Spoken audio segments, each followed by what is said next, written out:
63. Ni rekod IV Graham Close yang saya tunjuk. Saya terpaksa pergi jalan. Postcode saya M40 M40 3AS. okey. Tapi okey, ni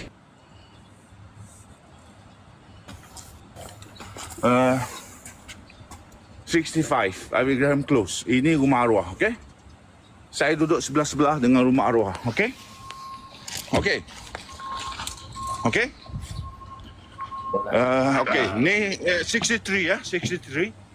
Nanti ingat saya 90 juta tu. Amir tolong diam Amir tolong diam. Cuma tolong diam. Okay. Sebab ni diorang nak rekod diorang nak hantar kat balai polis. Kau tolong diam Tolong diam. Okey. Jadi dia orang ingat saya. Okey. Jadi ni rumah, ni sudut rumah saya. Okey, saya cakap tadi 2 alamat. Okey tak, saya kena terangkan betul-betul. Jadi ni rumah arwah. Okey. Jadi sebenarnya ini dulu semi detached. Okey. Jadi dinding ni kita orang pecah. Okey. Jadi ini rumah arwah. Okey, rumah arwah. Ini sama je. Okey, ini naik tangga ke bilik dia. Saya tak perlu pergi jauh. Okey. Tak, saya kena terangkan nanti macam saya ni fitnah lah apalah kan. Okey.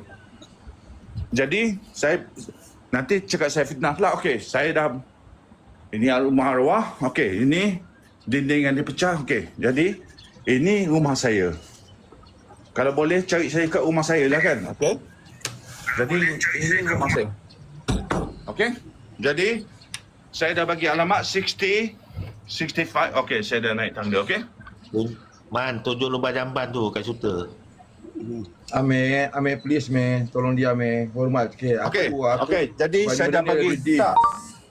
Okey, dia orang dah dia cakap okey. Saya tukar kamera depan. Okey. Okey. Kau Melayu ke? Kau Melayu ke? Kau Melayu ke? Alah, ni aku kalau benda potong-potong ni aku dah cakap tolong diam dulu. Diam dulu sampai dia habis. Lepas tu dia nak cerita pasal 90 juta. Okey, korang nak bagi, sebab kau dah cabar tadi kan nak buat report. Okey, dia dah terima cabaran semua. Okey. Okey, so kejap Dia orang minta alamat. Jadi saya kena terangkan betul-betul alamat lah. Okey, kan? Jadi saya Raja Azman bin Raja Petra, kan? Saya mempertahankan rekod, okey? Yang saya bercakap yang Haji Hadi terima 90 juta daripada Najib Razak. Ini rekod ke tak ni? Kau jangan koyak pula.